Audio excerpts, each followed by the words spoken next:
friends, and welcome to another episode of the Urban Homesteading channel. If this is your first visit to our channel, we want to extend to you a very warm welcome. If you have been here before, welcome back. We appreciate you returning. If today is your birthday, we want to wish you a very, very happy birthday. We have helpers today.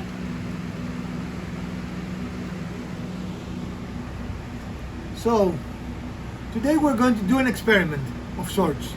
With prices of wood skyrocketing still, right? Even though they should be coming down, they're not. We're going to try today to use a cheap source of wood that initially looks like a very expensive way to buy wood. We're going to explain in a moment, right?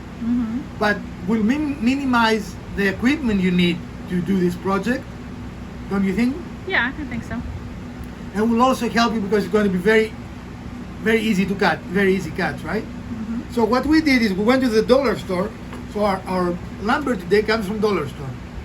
And we're going to use 2 of these boards and 3 of these boards to make our project today. Now initially you might say, oh, that's expensive, but we're talking about $5 here.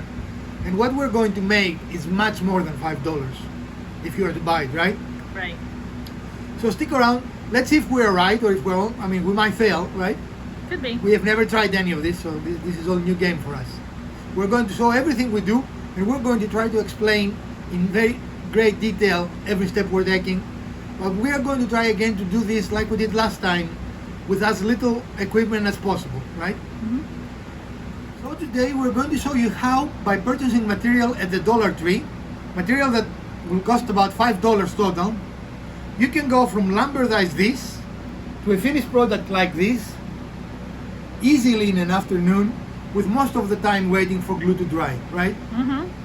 I would classify this as a complex but easy project. I mean, it is not just cutting things and give them away, it's not a trade. Right. But I think a beginner can tackle it if they take a little bit of time. What do you think? Oh yeah, I think so. It is not a prohibitively difficult project. Again, we took boards like this, 2 of these, and 3 of these, $5, and produce this. Yep. Very nice desk organizer. So stick around and we're going to show you every step on how to make your own. We have plenty of scrap piles in the shop, and here we are showing them to you.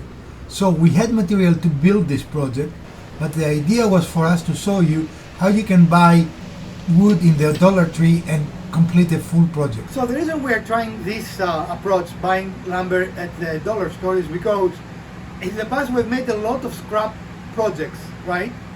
But if you think about it, that's also wasteful. You see how much scrap we have around the shop, right? And granted, you cannot buy scrap, so our scrap projects are free, essentially. But at some point, that was bought, right? Right. So some may view scrap as wasted wood. And a lot of people throw them away or throw them in the fire, right? They don't do anything with it. So if you're looking at how much money it will take us to make the boards we're going to use today, plus the time it will take us to mill them, we feel this is actually cheaper buying them this way, already milled and ready. Right. So that's why we're saying, even though it seems expensive, I think in the long run, especially if you have a small shop with very fundamental tools, that is a good way to purchase lumber. Right. So we set a piece of parchment paper, what is it called? Wax paper. That one, to protect our bends, and we're going to glue those 2 pieces to make the base of our device, right? Now if you come and look here, you're going to see we are not perfect, right? And there are 2 things. If we wanted it perfect, we could put it through our joiner, which is exactly what it does, right? It joins. Right. But we said we're going to keep it for a shop that is very minimally equipped, so we're not going to do that. It doesn't bother me because this is not going to be very visible, right? It's a small piece, we're going to cut it even more. I'm not too concerned about it. However, if you are concerned, this is soft wood and it is a very thin wood. Yeah. So sanding it by hand will not be difficult, right? And the good thing here is you can see, for example, that you will have to sand here, because we have gap here and here, right? And you have to sand here. Right. But now what we're going to do is actually glue it, put a couple of clamps on it, and wait for glue to dry. Our favorite. Yep.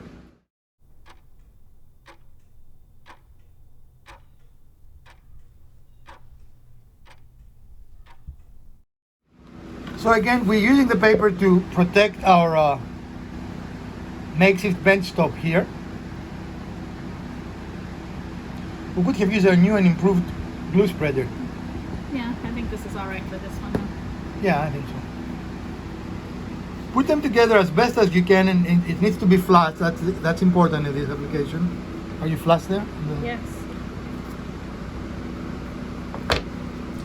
You can work with the wood after about 20 or 30 minutes, but you cannot stress that joint for 24 hours. So if you are careful, you only have to wait 20 to 30 minutes between moving on to the next step. You can see squeeze out. That tells us we got a good gluing surface, right?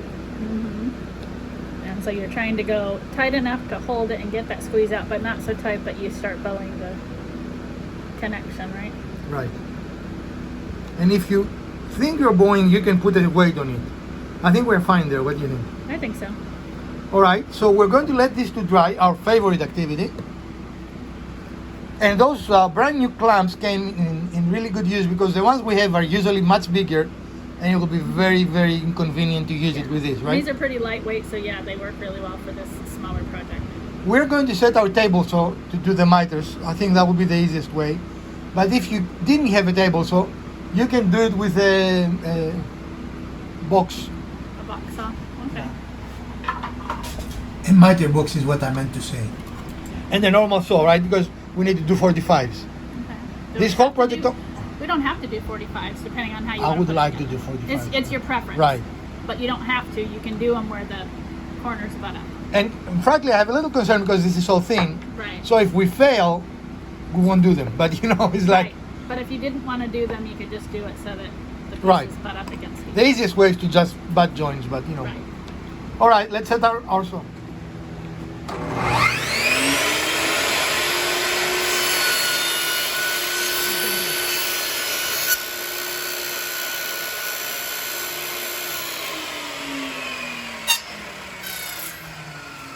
I probably need to have a pushy thing. Yeah.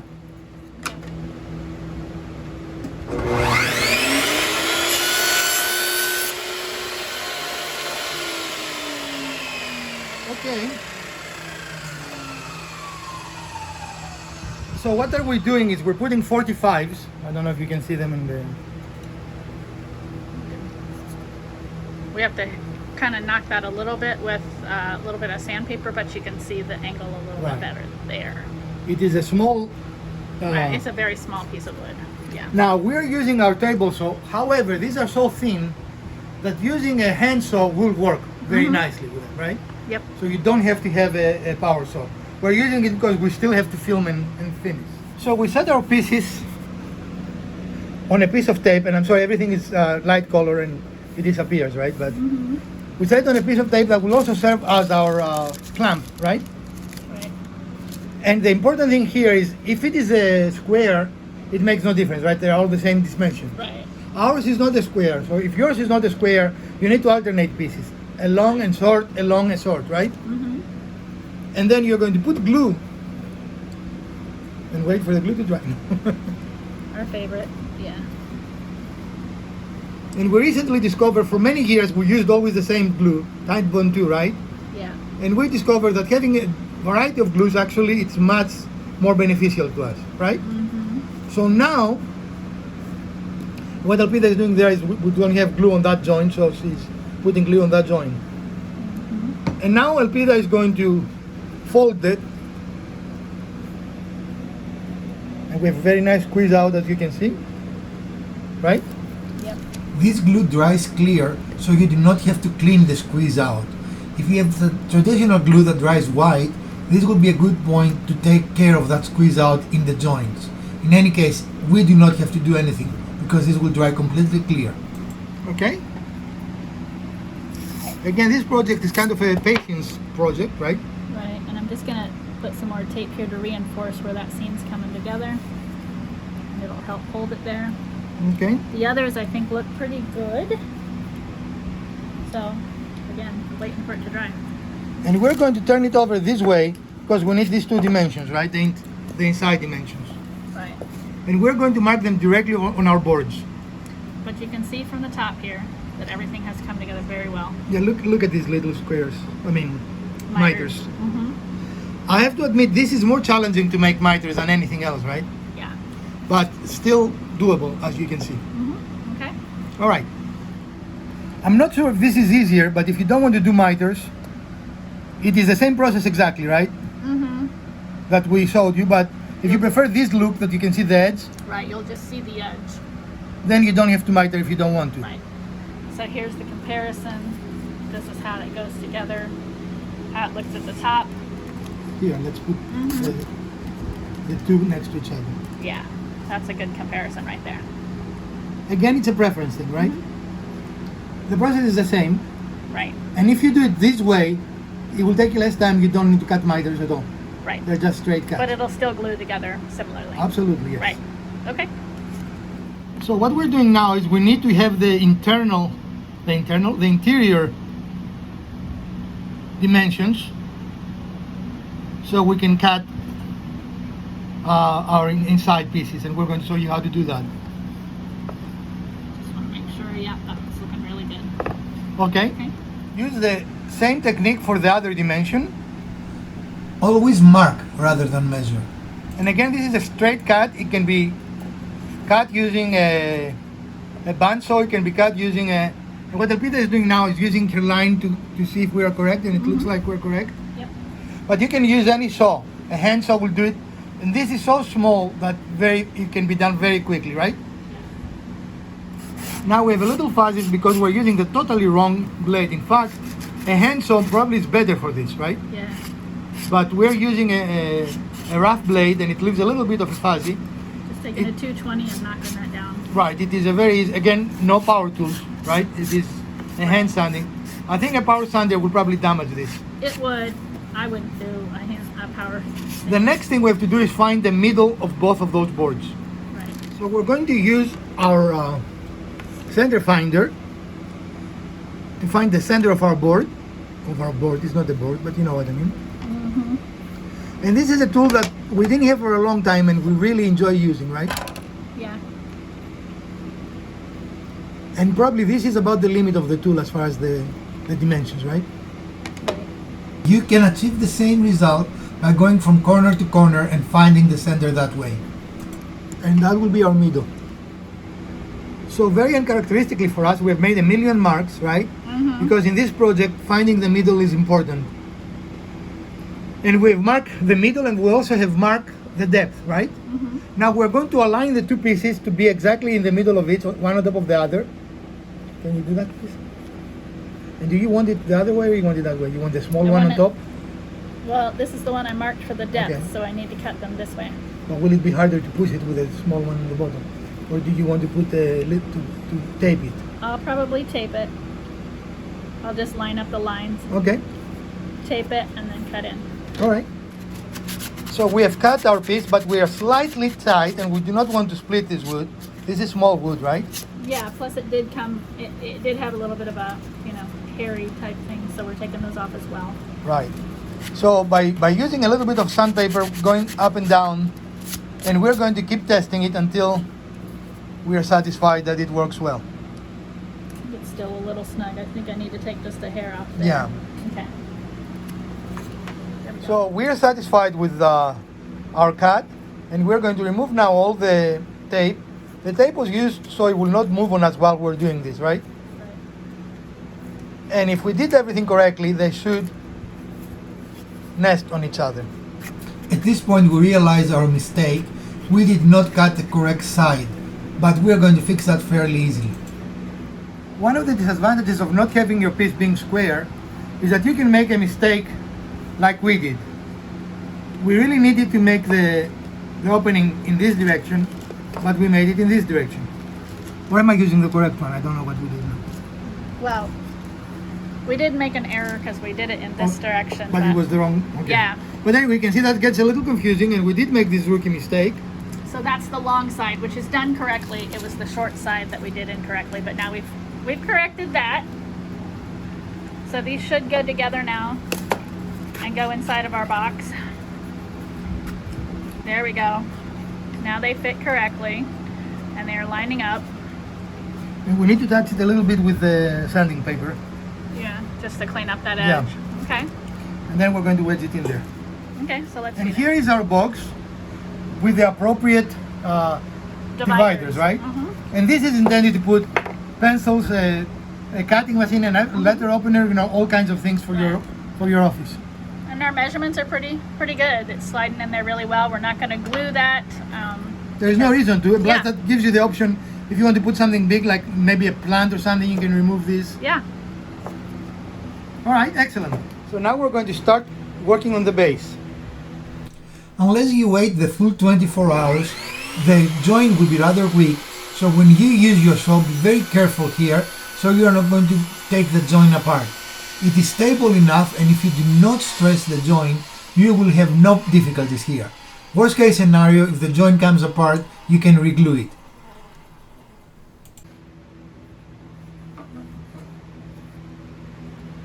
Okay. Now we're going to start putting like a dry fit, right? A dry fitting is a great way to avoid mistakes and avoid wasting a lot of your material. Always a good practice. Excellent. So here is one of our first dry fits, right? Mm-hmm. And now Peter will tell you how we achieve this look here in the front. With the angles. Right. So we first trimmed a couple of the pieces so that they were 2 inches wide using Which the is table, our height here. right? And we had the longer piece, and we knew that we wanted this side to be 4 3/4, so we measured to the 4 3/4 and then cut the 45. Then we took this piece that was left, we had some extra over here, and we cut that to our measurement, which in this case was 3 3/4. And now these angles come up. And if you would like the dimensions of this project, send me an email and I will send them to you, right? Mm-hmm. Or DM or something. Whatever you want. Send me a pigeon, Carrier pigeon. There we go. Now for me, this is a test project because I want to make one using bamboo, right? Mm-hmm. And to some degree, this is a little more challenging because the boards are so thin. Right. With the bamboo, it will be thicker, it will actually be easier to build. Excellent, but the technique is going to be exactly... Yeah. Proof There of will be no concept is difference, what right. we got. Have Yes. fun. Yeah.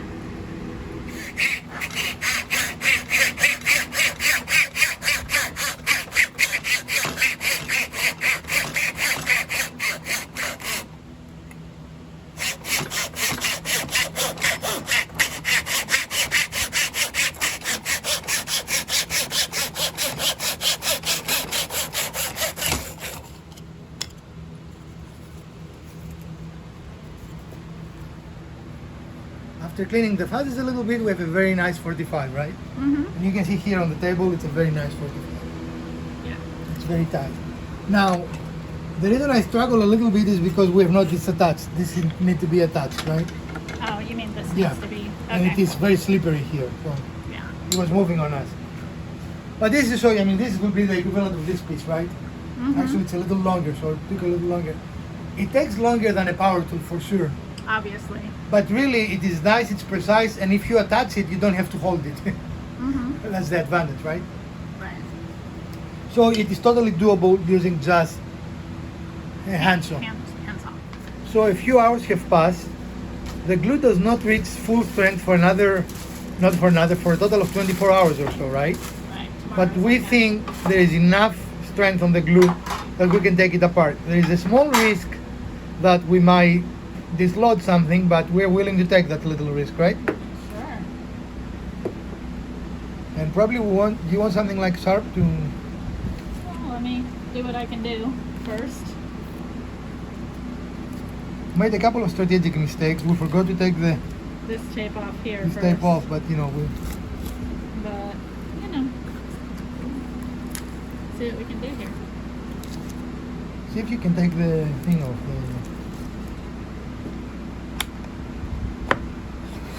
Yay, that came off.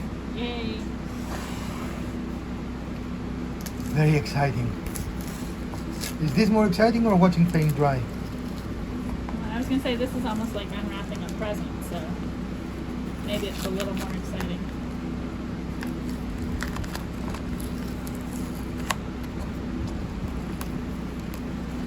Our diligence in making it a good clamp now works against us. It's a little too good of a clamp, right? A little bit. But the seams are really nice, right? Let me show you that. There you can see. That's a really Yeah, and nice on seam. top, I mean, we're pretty pleased with how it looks. Yeah, it came together really Okay. well. Now it's the tricky part. Riveting cinematography.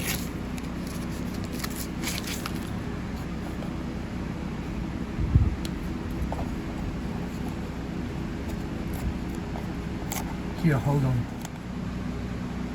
Alright, and this is our final project. It's exactly as we have envisioned it, right? Yeah. And again, keep in mind, this is prototyping. The total cost was $4 5. in material. 5, because we used 3 of this and 2 of those. Okay. So $5. Which you couldn't buy for $5, you know. Right. And actually, the final project, when we build it with bamboo, it would be about the same cost. About, yeah. So we are very pleased with that, right? Mm-hmm. But this is totally usable, right? It is right now. I mean, Yeah, for sure. I don't think that is a problem at all. And it's pretty. Everything's pretty solid. So like every build we do, we always learn something new, right? Mm-hmm. So what are some of the things we learned today, Elvira? Make sure you take the tape off before you put some new stuff in place. Right, I mean that is kind of an important thing. And really was not critical, but it took a lot of time just peeling the tape off, right? And they had to be careful so you didn't break any of the pieces off. Correct. What else? We did a really great job with this. I was really pleased with that outcome. I don't know that that was a lesson learned so much, but just it did come together very, very well. Yeah. Thinking ahead about your measurements and your cut list and how to do something like this is really nice to be able to make use of the singular piece with the same angle. Right. That's good. And a lot of the ideas, because this is a prototype, was exactly that, minimize our cost, right? Right. And what we said, $5? Yeah. So $5 is not a bad prototyping cost, I don't think so. No. And the material was fairly easy to work with, don't you agree? Yeah, yeah. The hardest part is just, it has a little bit of that kind of feathering, but taking a little bit of really fine sandpaper took care of that. And because it's so thin, it looks great right now, but it makes it difficult to glue, right? Yeah. If you remember, we had the 1, 2, 3 block here, and So hold probably it in place. its own weight in tape around it, But that also gave us a very, using that block also gave us a very consistent No, it was a- space here, and we didn't have to worry about anything else. And the idea here is that you put some writing wear here, and you put some whatever you want here. I mean, you can put some post-it notes. or paper clips. Well, whatever. you can put paper clips here, or your business You could. cards, Mhm. and then your daily mail here. I mean, there is no real. And again, you can remove this. We're not going to do it right now. One thing we did learn on this, though. Pay attention to which area you Yeah, because this is a rectangle as opposed to a square, it did matter how we cut this piece. cut. And it also matters how we used our center finder. Right. The center finder did make a difference based on the orientation of the side piece. Okay, I like it like this, and I'm going to use it like this. I'm not going to finish it, but definitely Okay. this is something that you can finish, right? Oh, for sure. You can paint it, you can stain it. Yeah. I might put a little bit of oil on it, but that's about it. I'm not going to go to extremes. Yeah. Again, for the cost, I challenge you to find something like this. Not unless you find it on a really good clearance. But even then, it's not all Right. wood like that. And again, and this is all wood. This is not particle board. This Right. is not MDF, right? This is wood. And so, what do you think is, at least for prototyping, or even, I mean, you can use this. When I say prototyping, yes, we use yeah. it for that, but Yeah, this is a very nice desk organizer. all right. So, what else do we need to make our friends? If you need to know the dimensions to build this exact thing, please send us an email or leave a comment below or some way, and we're going to forward you those dimensions, right? Right. And the key here is, when you spend money for material, minimize that cost, especially when you're prototyping, right? Mm-hmm. Because now we're probably going to spend either $5 or $10 with bamboo wood. That will make it much easier. And also keep in mind that because it's so thin, when we use bamboo, it will be kind of easier actually. Yeah, yeah. More surface area to The glue. thickness of the board makes it a little hard to glue, but overall, I think, it's pretty sturdy, right? Yeah, yeah. It looks pretty good. Well, friends, I think this is our episode for today. I don't know what that word was. This is our episode for today, and we certainly hope you enjoy it. We definitely enjoy it. I'm really, really proud of our miter corners. I was worried about this thin wood, how it would look, but it looks really good, right? Me too. A couple of things that maybe we could have done better, but one of my woodworking icons say, when you make mistakes, never point them out. Most people will never see them. So I'm not going to do that in this Okay. project. I mean, we saw you the bonehead mistake we made because we couldn't move on. Right. We had to fix that, right? Right. But other than that, especially prototyping is a learning experience. Mhm. We can use, I think, the identical dimensions for the bamboo feet, I think so. but overall, very, very, very pleased, right? Mhm. Another thing that I might do is I might use our small laser and laser engrave it. Oh yeah. That's one area that the small laser is actually better. It than just our big takes one, longer. yeah. Right. It takes forever compared to the... Right, but if you wanted to laser something on this with your bigger laser, we could have done all that on the pieces before assembly. Correct. Right. It's very hard to do it now on the big Right. laser. So if you wanted to do something like that, like on the bamboo, like putting some sort of icons or something, or Right. words or a saying, then we could plan for that. So from Dr. Wizard, Elpida and the Edelman Homesteading channel, we hope you enjoyed this episode. Let us know in the comments below if you like this episode and if you like episodes like that, meaning things that you can prototype with inexpensive material and then build a final project, or even now that we have the process and dimensions, potentially we could batch them and sell them, right? Yep. That is probably the hardest one we'll ever build, is this one. Mm-hmm. We learned a lot. It was fun. What do you think, Peter? Does it worth it to buy material from the dollar store? For small projects like this, yeah, I think so. I think it looks really good, actually. I'm very, Mhm. very pleased with it. Yeah. And here we are with the finished product in a space that you can see. For example, if we wanted it in this space, we'll probably finish it dark, right? Mm-hmm. It's not critical for us. It very nicely accommodates quite a lot of pens, as you can see. Yep. And if you don't have post-its, I don't use post-its, you can definitely use a decoration, a small pot. Mm-hmm. Like the Dollar Tree has those pots for two for a dollar, Oh yeah. the clay pots, right? Mhm. So there are a lot of different things, and clearly here, I don't have business cards, but you can put your business cards, right? Right. There is a variety of nice things that you can do. Okay. Anything you want to add? No, I think it looks good. Well, friends, from Dr. Wizard, the Peter and the Urban Homesteading channel, stay safe.